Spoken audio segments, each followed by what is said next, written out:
Yan, hello po sa ating lahat. VNC gustong sulutin dahil gustong pabagsakin ang. So, ano nga ba yung purpose ng mga ng wakwak, no? Mga wakwak sa mga beneficiary ni Kalinga Prab.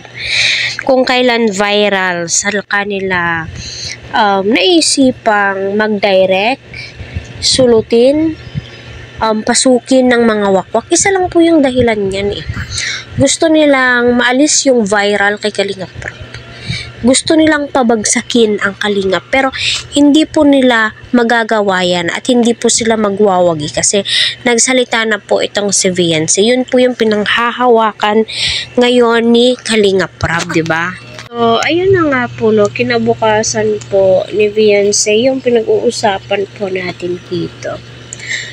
Kung sa usaping viral naman po, kita naman po natin na maganda po talaga ang views ni VNC ngayon, kaya marami ang nagbabalak at naeengganyo kunin si VNC. Wow, sana all na lang po talaga itong iba na pera-pera po talaga yung binabagsak po nila, pero di po nila iniisip yung future ni VNC. Hindi kagaya nga po ni Kalinga Prab na sinabi niya, napakasayang.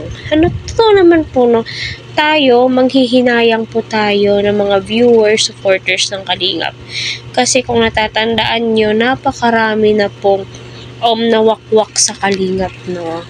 Kay Lola Damiana, Nanay Maylin, Lola ni Jimel, sila Jimel, at saka si so napakahirap naman po talaga, kung iisipin po natin, at saka kung gusto man po nilang pabagsakin si Kalinga Prab, dahil nga po siguro naiinggit po sila sa views, no?